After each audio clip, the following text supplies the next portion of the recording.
Welcome to Arwen's Whispers, where we take literature apart and look at what makes it unforgettable. Today, we are entering one of the most unique novels of the last decade, Piranesi by Susanna Clarke. This is not your typical fantasy novel. It's not fast-paced or high concept. It doesn't even explain itself for the first 100 pages. Instead, it slowly immerses you in a world that is both dreamlike and unsettling until piece by piece it reveals its truth. In Piranesi, Clarke gives us a haunting meditation on solitude, knowledge, identity, and the meaning of reality itself. It's a book where architecture matters, journals hold secrets, and silence says more than dialogue. If you have read it and felt both mesmerized and confused, you are not alone. This episode will walk you through the plot in depth, break down the hidden clues, unpack the philosophical and psychological layers, and offer interpretations that connect it all together. So step quietly, the tides are coming in, the status are watching, and somewhere in the house, Piranesi is waiting.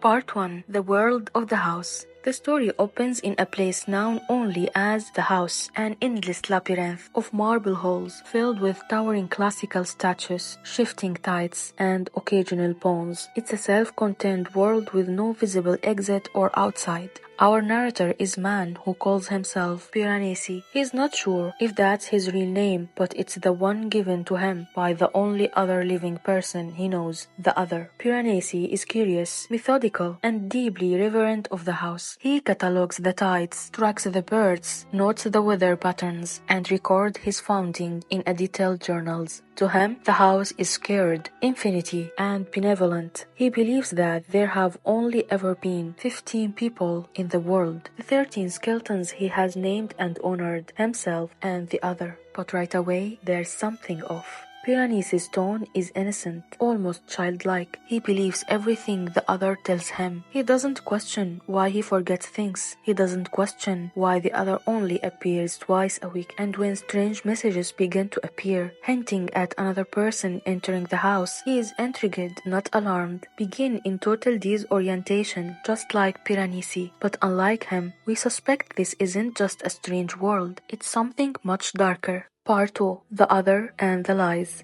The other is Piranesi's only contact, and he is clearly not from the same place, or at least not under the same illusions. He is well dressed, uses modern terminology, and carries a device that Piranesi doesn't understand. He treats the house like a tool. He is obsessed with finding great and secret knowledge hidden within it, and he uses Piranesi as a kind of assistant or guinea pig. He gives Piranesi tasks, asks him to mature and explore specific areas, and warns him against contact with any strangers. Bit by bit, cracks from in Piranesi's understanding. His journals doesn't always make sense. Some entries are written in unfamiliar handwriting or in his own, but with memories he doesn't recall. He begins to find references to names he doesn't recognize. Things that were once secret feel manipulated. The slow unraveling is masterfully done. Clarke doesn't give us exposition. She shows us a man whose grip on reality is just starting to shift. Then Piranesi finds messages from someone called 16, suggesting there's, in fact, an outside world and that he didn't always live in the house.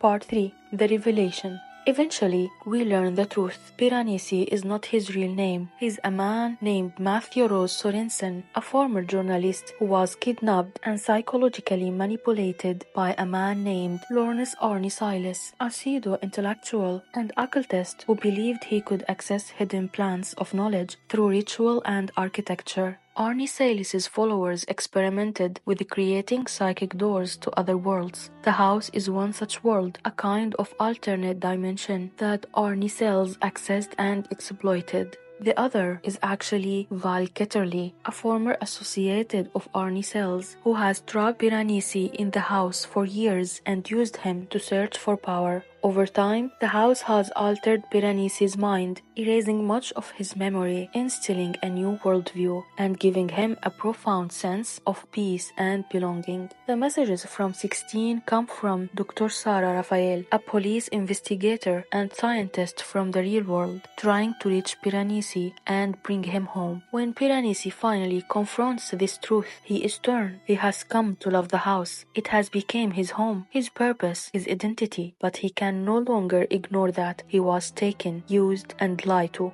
Part 4. Themes and Symbols. Let's dig into what this all means. 1. Identity and Memory. Piranesi isn't just a person, he is a version of person shaped by environment, belief, and trauma. The house erases his past, but also strips away his ego. When he regains his memory, he doesn't become Matthew again. He becomes someone new, neither victim nor prisoner, but a synthesis of both experiences. 2. Solitude and Peace. Clark presents a paradox. The house is both a prison and a sanctuary. Piranesi's life there is simple, quiet, and deeply spiritual. In a way, he is happier than he was in the real world. The novel asks, can someone be brainwashed into contentment? And if so, is it less real? 3. The abuse of power. Catterley and Arnie Silas represent academic and intellectual arrogance men who seek knowledge not for wisdom but for control. Piranesi is collateral in their hunger for meaning. The book is a warning about people who turn knowledge into a weapon.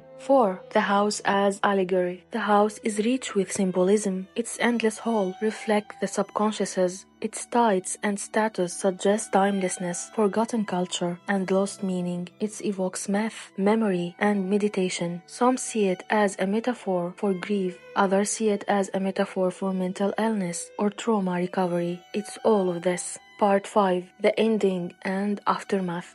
In the final chapters, Piranesi regains his full memory, but chooses not to leave the house behind entirely. He returns to the real world, where he is held as a missing person, but he finds it alienating, noisy, and disorienting. He refers to himself as the one who was Piranesi, acknowledging that he has changed irreversibly. The last scenes are quiet. He revisits the house in memory and walks the streets of the real world with a dual perspective, seeing beauty in the ordinary, still carrying the reverence he learned in the house. He writes, I am not one who has remembered everything, but I am one who has known beauty. That's the novel's emotional core. Not the twist, but the transformation. But why Piranesi as a novel matters? Piranesi is unlike any other novel. It refuses to explain itself. It teaches us to observe, to wait, to listen. It rewards patience with revelation. It's a story about how the mind can fracture, but also how it can find peace. It's about trauma, but it's also about wonder, about the possibility of making meaning in the aftermath of manipulation. It asks, what do we become when we are stripped of our names, our jobs, our memories? Are we still ourselves, or do we become something new? Piranesi is a quiet masterpiece that defies genre, fantasy, mystery, philosophy, psychological fiction. It's all here, but most of all, it's a novel that teaches us how to be present, how to pay attention, how to look at the world, even the broken world, and still find a way. Thanks for walking with us through the house. If this episode gave you something to think about, share it with your friends and join us next time when we will open the doors to another story that might just shift your perspective. It was Arwen with you. See you next time. Bye bye.